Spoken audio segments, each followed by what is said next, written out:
Is it better to win by compromising your red lines? Or risk losing but holding on to your values? Here at Reddit and all over social media, we see sentences like this. I love Bernie Sanders but he will never win. He is too leftist. We need undecided votes.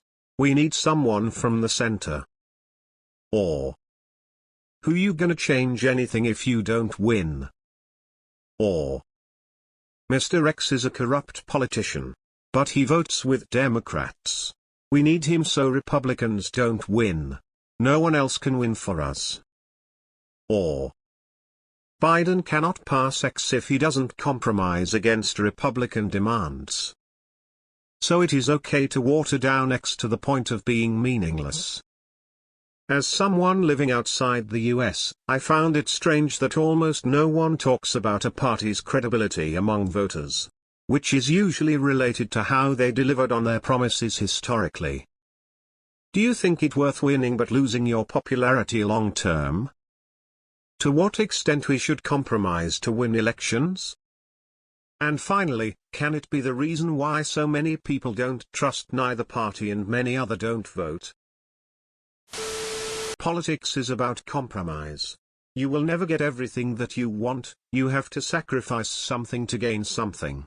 It is up to the individual to determine what's worth compromising on and what isn't. Politics without pragmatism is just extremism, and extremism just signifies a failing society that's desperate. What? Win? Obviously. The fuck kinda question is that? Oh yeah, let's get nothing and actively delay all of our policy priorities instead of actively chipping away at the status quo so that we can be in a better place in 2 decades.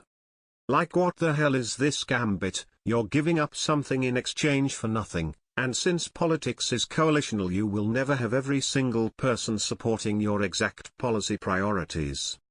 People who take the attitude that you're describing are ineffective politicians. I guess that depends on how reasonable your red lines are. If your red line is set at anything less than some radical utopian extremist solution, then yes, you should be willing to compromise your red line. If your red line is like people should not die or go bankrupt cause they can't afford medical care, then I say hold that red line. Ranked choice voting is the way. That way everyone can vote their conscience and then have their lesser evil choice as second or third and not risk handing the election to the greatest evil. When you fail to vote for the best of all options, you run the risk of allowing the worst. Republicans, for the most part, don't believe in compromise. Democrats do compromise even though many in the party don't like it. The Republicans gave us Trump. The Democrats gave us Biden. I'll take someone like Biden every time. There isn't an alternative to the two parties, so American politics will always be about the lesser of two evils though. Now, the GOP is so far beyond evil that the light of evil takes 1 billion years just to reach it. There's no one answer to this one. Depends on what the compromise is and what the end result is hopes to be.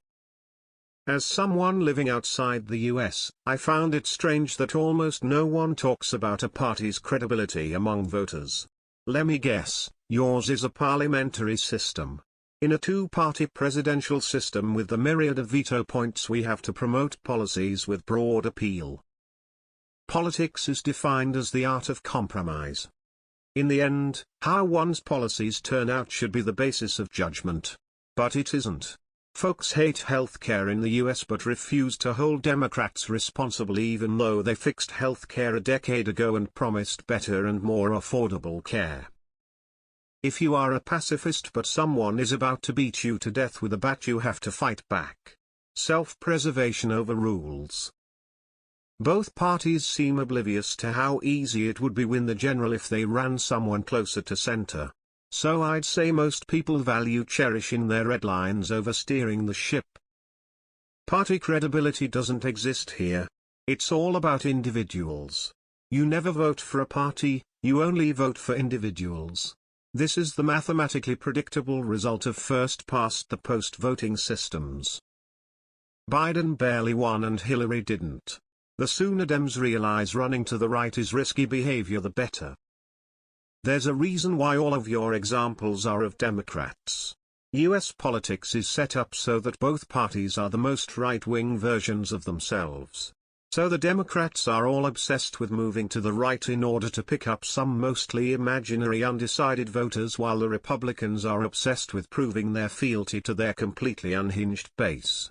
The Democrats would be in a completely unassailable position at the national level if they hadn't lost the working class, so yeah, it definitely does matter if the goal is winning elections.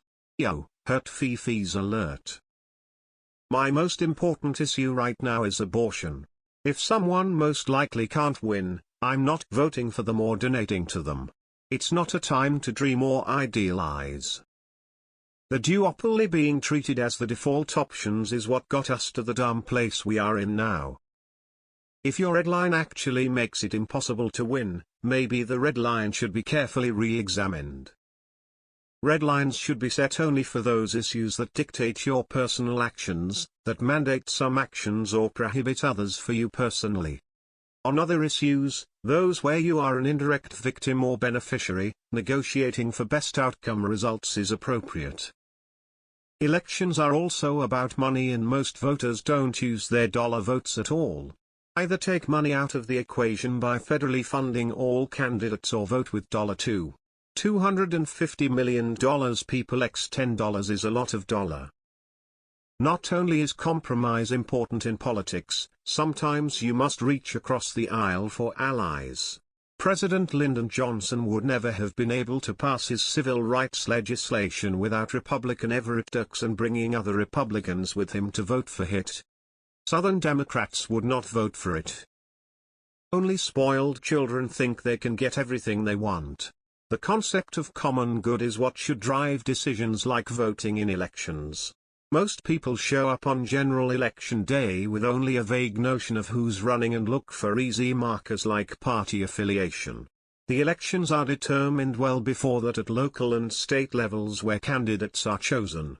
If one doesn't at the very least vote in a primary, then one has no valid complaint about the candidates. There is no compromise with physics. The climate disaster is all or nothing. The only choice we have is the existential one, while carbon economy incumbents manufacture distraction after distraction: guns, money, immigrants, abortion, religion. Grown-ups compromise and accomplish things. Maybe not everything that children want, but that's perfectly okay. Silly question: politics is war, you fight to win, not lose with honor, dignity. You do say what you need to win. Losing while holding your values just gets you mocked on Reddit for not compromising your values to win. This is really a fundamental question: what actually is a politician? Are they a stand for a principle? We are against X, and they are elected because a majority voted for them when they said it?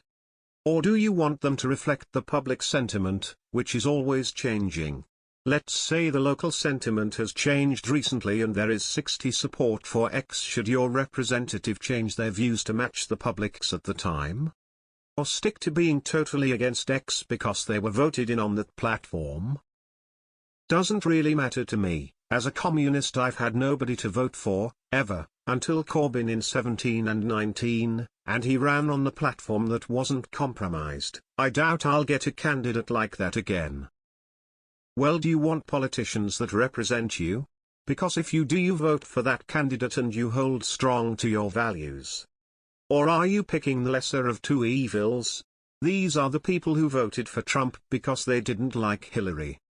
I always think it's better to hold true to your values. You have stronger morals that way, and you can rest assured that at the end of the day you fought and stood up for who you believe in. If you lose all of the values that define you in order to win, your victory is not honorable. Your soul is lost and you are now corrupted, as those red lines will forever be blurred. Likewise, if you make excuses to overlook the actions of someone who clearly has violated your principles, you are ethically corrupted and will never be the same. I think being committed to values and a cause means doing whatever helps that cause up to and including the usage of tactical votes and candidates, so I am all in support of it. The problem is Americans are really bad at democracy. We talk about it as if it is sacred, but in reality we avoid it like the plague.